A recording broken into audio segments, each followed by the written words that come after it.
So picture this. Takehiro Tomiyasu unleashes this wild deflected shot. Oh, yeah. The ball is just spinning frantically toward the net. And the Tunisian keeper, Ayman Daman, he throws his entire body backward, right? Claws the ball right off the line. And to the naked eye, I mean, it looks like a clear goal. Exactly. It looks totally in. But then goal line technology steps in and freezes the frame. Daman stopped that ball exactly, and I mean exactly, 1 single millimeter from fully crossing the line. 1 millimeter. It's just wild to think about. Right. 1 millimeter separated a historic 4-0 thrashing from like an unfathomable 5-0 humiliation. But the real story of the 1000th match in World Cup history isn't just about those microscopic margins on the pitch. No, not at all. It's actually about the millions of people who woke up the next morning and had to figure out how to talk about it. Yeah, it's really the butterfly effect of a massive global event. You know, a millimeter of leather on a goal line in Mexico triggers this shockwave. It changes the conversation in a break room in Tokyo, it shifts broadcast standards in a London studio, and it even inspires, like, an independent creator recording into a USB mic in her bedroom. Okay, let's unpack this. Because today, we are doing a deep dive into the evolution of the global sports conversation. And we have quite the stack of sources to get through. We really do. We're looking at match reports and tactical breakdowns from the 2026 World Cup, an English language learning guide specifically for football, a YouTube panel from TalkSport about women in sports broadcasting, and a Reddit thread about starting a solo sports podcast. It seems like a random mix, I know. It does. But our mission today is to show how these are all connected. We're asking, how do we talk about the game? Who actually gets the microphone? And how is the underlying machinery of sports media fundamentally changing? Yeah, it's a huge shift. So we are starting on the ground in Monterrey, Mexico for match number 1000, which, by the way, if you are a football historian, you know this traces an incredible arc all the way back to Montevideo in 1930. Right. The history there is massive. And the environmental contrast in Monterrey for this game was just striking. The thunderstorms, right? Yeah. The day before kickoff, the city was just battered by this violent thunderstorm. I mean, the stadium compound was severely flooded. The main access roads turned into these rushing torrents. But then inside the stadium, it's a totally different story. Exactly. Inside, the atmosphere was engineered for sheer pageantry. You had Princess Takamado seated in the VIP box. Wow. And the Romanian referee, Istvan Kovacs, he walked out wearing this bespoke gold-trimmed kit featuring a commemorative Match 1000 patch. So it was basically high luxury layered directly over environmental chaos. That is exactly what it was. And then Japan steps onto that pitch and engineers just an absolute masterclass. I mean, they dismantled Tunisia 4-0. Which is the largest World Cup winning margin ever by an Asian nation, right? Yes, exactly. And it was so systemic. I mean, minute 4, Kito Nakamura drives a low cross into the box, and Daichi Kamada executes this perfectly timed heel flick. Such a beautiful goal. Right. And it becomes Japan's fastest ever World Cup goal. From there, Ayase Ueda essentially hijacks the entire narrative. He really did. He secures a brace, including this crazy shot threaded directly through a defender's legs. Athlon Sports gave him a 9 out of 10 for his relentless off-the-ball movement. Well, and you have to look at the underlying mechanics of what manager Haji Moriyasu has built there. Right, because this isn't the Japanese squad of the past. Exactly. They aren't relying on, like, high work rates to overachieve against technically superior opponents anymore. They are operating as true tactical chameleons. Even without some of their best guys. Yeah, they were missing Kaoru Mitoma, who is obviously a massive creative engine for them, so they slotted in Shuto Mishino.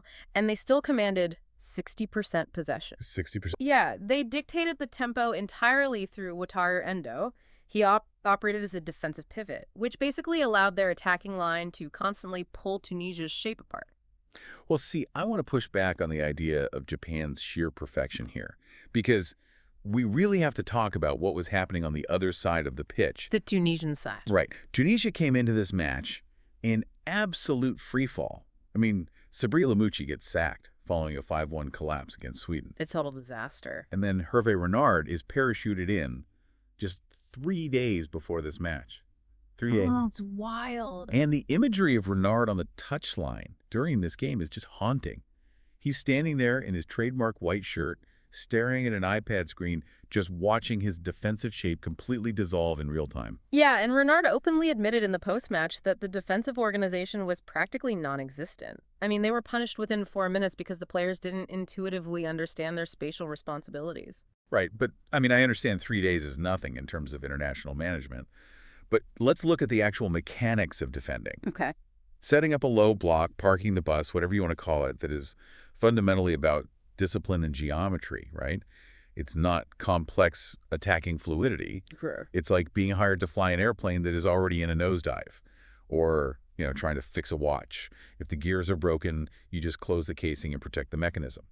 So is a veteran manager like Renard genuinely helpless here? Or does a 4-0 loss suggest a failure to implement even basic fundamental damage control? Well, that analogy kind of assumes the environment is static. But playing against Moriyasu's Japan is like trying to fix that broken watch while someone is violently shaking the table. Okay, fair point. A low block requires flawless communication to pass runners off between zones. Japan's entire attacking philosophy right now relies on rapid positional interchanges in the half spaces. So they're just constantly moving. Right. If your center backs and defensive midfielders hesitate for even half a second because they aren't familiar with Renard's specific zonal triggers, players like Ueda and Kamada are already behind them. You can't just park the bus if you haven't agreed on where the wheels go. That makes a lot of sense. So the tactical complexity on the pitch has really never been higher. But if you're listening to this right now, think about how that translates to your everyday life. Yeah, because it absolutely does. The World Cup forces this unique sociological phenomenon. Suddenly, millions of people who never look at possession stats or analyze, half-space overloads, they're thrust into an environment where they have to participate in the conversation. Yeah, the tournament basically becomes an unavoidable social currency. For a month, it is the default language of human connection globally. And that brings us to the mechanics of that language. We looked at a curriculum from a source called Speak Unstoppable. Right, the English Learning Guide. Yeah, it's geared toward teaching English language learners how to navigate football small talk. And the entire philosophy of their approach is fascinating. They completely ignore formations, tactical jargon, historical statistics, all of it. Because none of that actually matters for what they're trying to achieve. Exactly. Instead, they focus entirely on emotional signaling. Because the goal isn't to prove analytical superiority.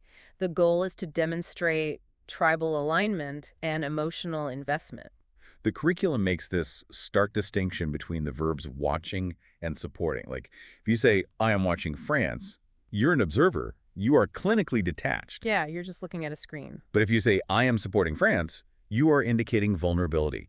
They teach phrases like calling a team your underdog pick or describing a match that came down to the wire, or even saying, my money's on a specific outcome. And notice the phrasing there, my money's on. Even if there is no actual financial wager happening, you are signaling to the person you are speaking with that you have skin in the game. Right, you're invested. You are risking a tiny bit of your social reputation on an outcome. It's like a tourist learning just enough local phrases to order coffee and not look totally lost. You don't need to be an expert. You just need curiosity. But why does football, and the World Cup specifically, demand this level of emotional buy-in? What do you mean? Well, if the Olympics are on, I can just say, wow, that gymnast was fast and nobody questions my credentials. If I do that during the World Cup, I'm treated like an alien. Why the difference? It really comes down to the frequency and intensity of the narrative. The Olympics feature hundreds of disparate events, right? So the narrative resets every hour. Oh, that's true. But the World Cup is a single, continuous, month-long soap opera. If you aren't emotionally invested, you are essentially walking into the final act of a Shakespearean play and commenting on the lighting design. That is such a great way to put it. The people in the room don't want your objective observation. They want to know whose side you are on, because the shared tension is the entire point of the exercise. Saying a player is in form bridges cultural gaps. So if the everyday fan is having to adapt their language just to survive the water cooler, the people professionally broadcasting those narratives to the world are navigating a much, much more intense transformation. Absolutely. The booth is changing. We're moving from the break room to the broadcast booth. We dug into a TalkSport panel discussion called Give to Gain, which focused on women in sports media. Specifically looking at the friction of entering a space that has been historically hyper-monopolized by men. Yes. And the friction is both visible and invisible. The panelists detailed the overt challenges, like the historical reality of simply walking into a studio and being openly stared at. Yeah, which is just wild to think about happening so recently. Right. But they spent much more time analyzing the psychological architecture of the industry, Mm. the imposter syndrome. It's huge in that field. They described this constant suffocating pressure of questioning if they even belonged and assuming any mistake on air was proof they, quote-unquote, didn't know enough. And let's look at why that happens. Because they outlined a very specific double standard regarding on-air mistakes. The mispronunciation metric. Yes. The mispronunciation metric. If a male broadcaster mispronounces a tricky surname, the audience treats it as a slip of the tongue. It's brushed off, maybe even viewed as charming. Oh, he just tripped over his words. Right. But if a female broadcaster makes the exact same phonetic error, the audience reaction is weaponized. The quote from the panel was, "The world comes down on it." Because it is immediately cited as systemic proof that she, and by extension all women, lack the fundamental credentials to sit in that chair. Exhausting. And that double standard completely alters the required preparation matrix. For a male broadcaster, preparation is about enhancing the broadcast. For a female broadcaster, relentless preparation is a defensive mechanism. It's armor. Exactly. It is armor. Yeah. They aren't just prepping to be entertaining, they are prepping to survive bad faith scrutiny. So the panel offered survival strategies for this environment. They talked about finding empathetic male allies who use their established capital to normalize the presence of new voices. They specifically highlighted Adrian Durham in this regard. It's crucial advice. But they also offered a piece of advice that I really struggled with. Here's where it gets really interesting. They repeatedly told up-and-coming broadcasters to stay in your own lane and specifically warned against viewing other women as competition. You find that restrictive? I find it actively counterintuitive to how media empires are actually built. I mean, broadcasting is notoriously cutthroat. It is a zero-sum game. Sure. There is one primetime slot. There is one play-by-play microphone for the World Cup final. If you are telling marginalized voices to stay in their lane and not compete aggressively, aren't you essentially telling them to settle for the B-team broadcasts? Does this actually prevent them from chasing the top spots? Well, we have to define what kind of competition we're talking about here. The advice to stay in your lane isn't a directive to abandon ambition.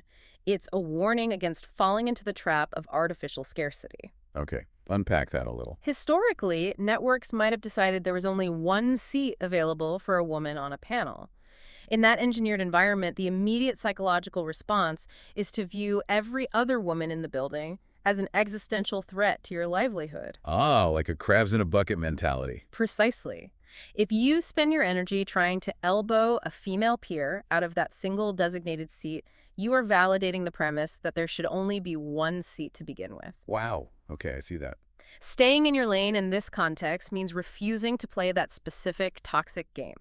It means channeling your competitive aggression entirely into the material, out researching the rest of the desk, male or female.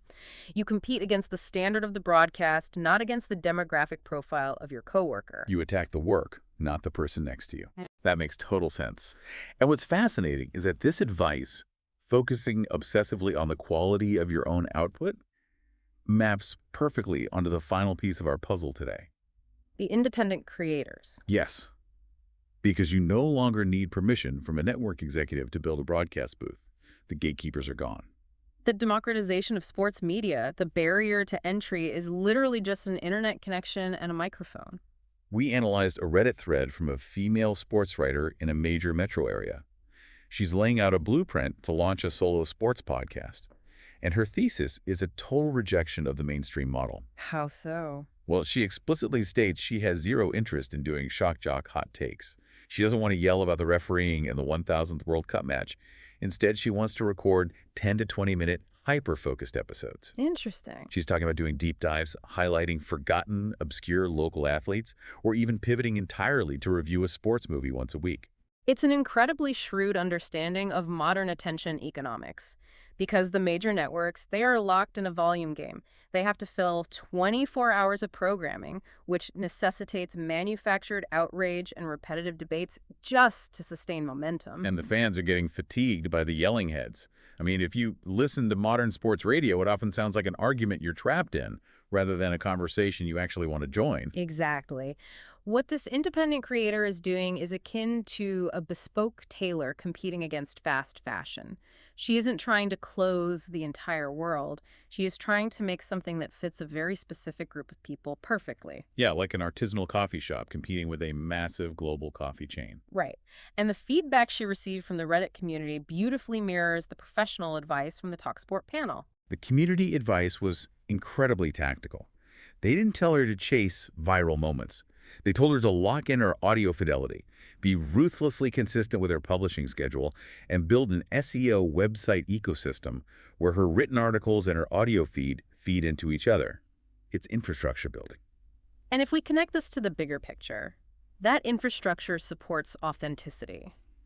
When a creator focuses on a micro niche, like the history of a local high school athlete from the 1980s, they are filtering out the casual audience. Right, the people who just want background noise. Exactly. The people who tune into a 15-minute pod about an obscure athlete are highly engaged, active listeners. You know, you can't outproduce the big guys. You don't have their satellite trucks or their licensing rights, but you can outcare them. You can offer a level of intimacy that a massive panel show physically cannot achieve. But let's look at the trajectory here. Are these hyper-niche, bite-sized approaches the future of sports consumption? I think so. It proves that authenticity always wins over manufactured outrage. So does the traditional broadcast model eventually collapse under its own weight? It doesn't collapse, but it splinters. The massive, unified audience that tunes into a single broadcast feed is already fragmenting. We are moving toward a highly customized consumption model. Fans don't just want the game. They want the game filtered through a voice that aligns perfectly with their specific sensibilities. Whether that's deep tactical analysis, local bias, or sheer comedic value. Exactly. Which brings all of our threads together perfectly. Think about the massive scope of what we've covered today. We started on a flooded pitch in Monterey, watching a brilliantly evolved Japanese squad run a tactical clinic against a disorganized Tunisian defense in a historic milestone match. A match decided by a single millimeter of goal line clearance. We looked at the linguistic mechanics of how everyday people learn to navigate the emotional minefield of the water cooler the next morning. Using phrases like, "my money's on." Right. We unpacked the psychological armor required for women breaking through the artificial scarcity of traditional broadcast booths. And we ended with the quiet revolution of independent creators building bespoke media empires from their bedrooms. And if you are listening to this right now, you are the crucial variable in all of those equations. Whether you are a diehard fan predicting tactical formations or someone just using the phrase underdog pick at the water cooler, you are an active part of this evolving global conversation. The language of sports isn't handed down from a mountain. It is constantly being negotiated by the people willing to speak it. That is exactly why we do these deep dives, to pull the lens back and see the mechanics of the conversation we're all participating in. Thank you for spending your time with us today and for bringing your curiosity. Yeah. But before we go, I want to leave you with one final unscripted thought to mull over. Oh, here we go. If we look at how radically the media landscape shifted leading up to the 1000th World Cup match, what happens as we march toward the 2000th? That's a long way away. It is, but with independent podcasters rising and artificial intelligence making real-time production easier than ever, will the broadcast of that match even look like what we're used to? Will we even have traditional TV commentators? Or will every single fan be listening to their own personalized solo podcaster generated by AI? It's a wild thought. Something to think about the next time you turn on a match. Until next time.